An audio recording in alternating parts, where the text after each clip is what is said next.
Writing. This is probably an area that terrifies most learners, and it doesn't need to. If you're taking a Cambridge exam or a TOEFL exam, nobody is expecting William Shakespeare or Charles Dickens. You need to become a good technical writer. You need to be able to answer the question appropriately, and that's it. And so there are ways and means to improve that. There's no mystery to it. You need a strategy, you need discipline, and you need plenty of practice. I want to look at the question of writing in a slightly backwards way by looking at the kinds of mistakes which are normally made, and then we're going to address how to resolve those mistakes, and in that process we learn the methodology. The first type of mistake, the most basic one, spellings and punctuation errors. Spellings are mistakes. Individually, they might not seem that important, but if your writing is full of spelling mistakes, the appearance is bad. The appearance is a lack of knowledge, a lack of control, a lack of skill in the language. Punctuation is equally important. Look at these two sentences. A woman, without her, man is nothing. Compare that with a woman, without her man, is nothing. Same words, same order. Punctuation has completely changed the sense of the sentence. Therefore, spelling and punctuation need to be correct. Slightly more significant or serious are mistakes of grammar, because they will require the reader or the examiner to go back and reread to understand what you want to say. And every time they go back to try to understand what you want to say, they will hate you a little more. And you need the examiner on your side, not against you. Mistakes of grammar are generally produced when the writer has created a sentence in their head, in, say, Spanish, and then translated literally into English. In other words, hasn't taken account of the differences in grammar, and you create strange-looking sentences, often called Spanglish. Other mistakes of grammar are matching ones. Singular subjects with plural verbs or incorrect verb forms. Mistakes of grammar, again, more serious than simple spelling and punctuation errors. This one is fatal, misunderstanding the question. You've got your spelling and punctuation and grammar right, and you failed. Why? Because the exam stress and anxiety, you answered the question you wanted to see rather than the question in front of you. It's easier to do than you think. I've seen it many times. A question about global warming and its effect in your community. The writer writes beautifully about the effects of global warming globally, not about how it's affecting their community.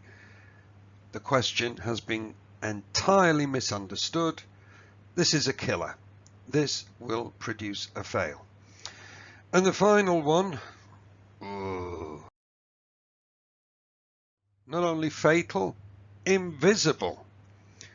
Everything is right. Spelling, punctuation, grammar, your understanding of the question was correct. You've still failed and you don't know why. Well, it's not that you did anything wrong. You just didn't do anything right. You didn't write at the standard which is expected. Whether that's first certificate, advanced or proficiency, you wrote below that standard. And there is only one way I can use to describe this. It's cowardice. You wrote within your comfort zone, and your comfort zone isn't good enough. The final one, a zero mistake. Yeah, mistakes of ambition, where the writer is pushing and using very complex vocabulary and grammar, I will correct these in writings to me, but I will never deduct points for them, because this is exactly how you improve as a writer. You have to push yourself.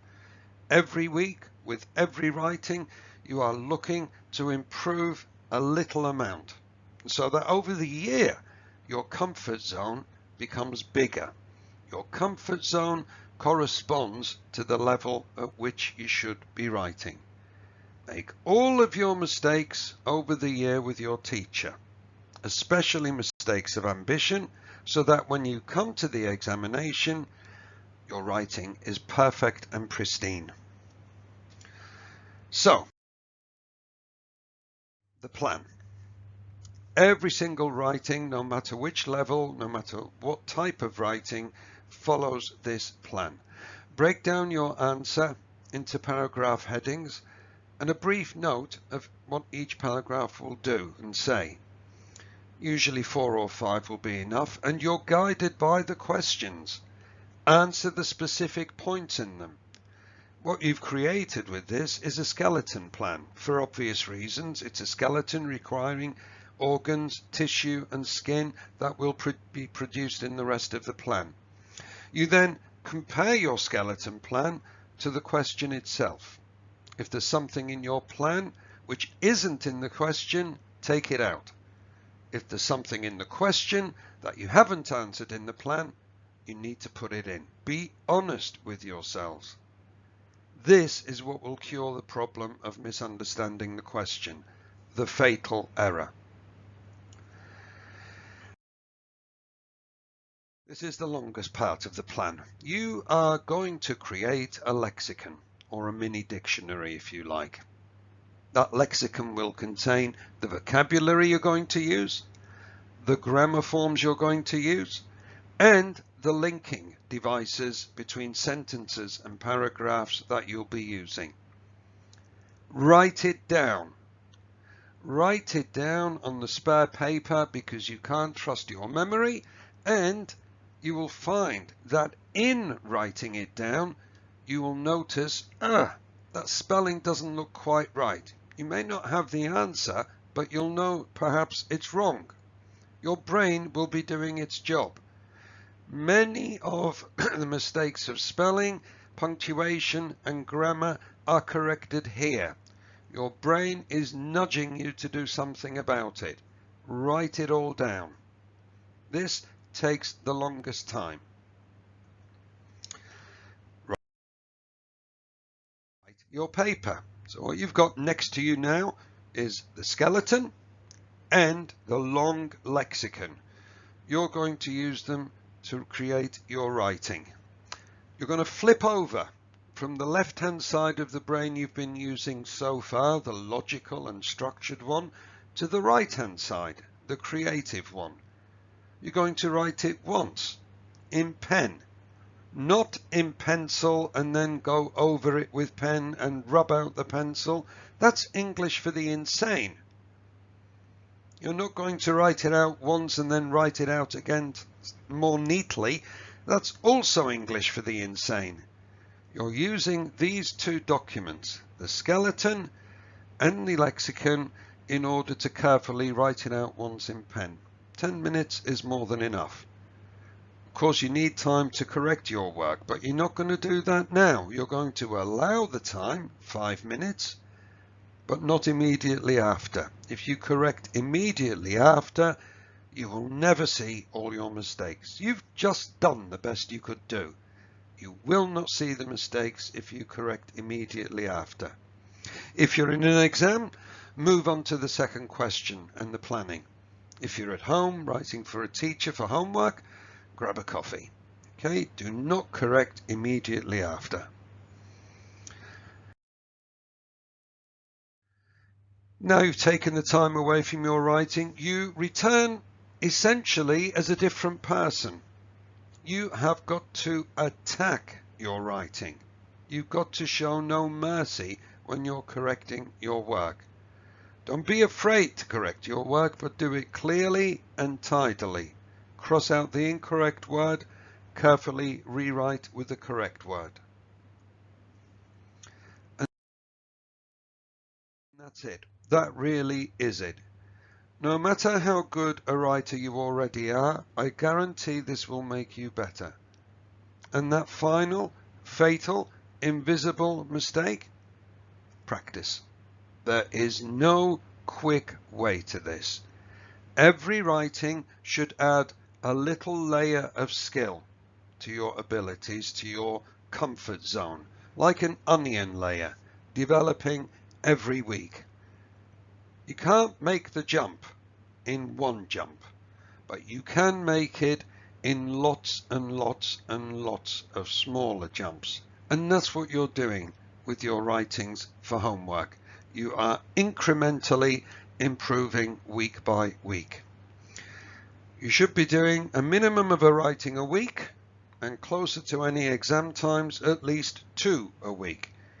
That's how you resolve that fatal, invisible mistake. Better writing is not a mystery, because we're talking about technical writing, not creative writing. What does happen though, 15 writings in, more or less, is that you stop thinking about technique. You actually become a better creative writer. Writing should give you a huge boost in an exam. The 2 writings are 20% of your final grade. This should be your way to beginning a passing grade in your exam. There should be nothing to be frightened of. There should be something to look forward to.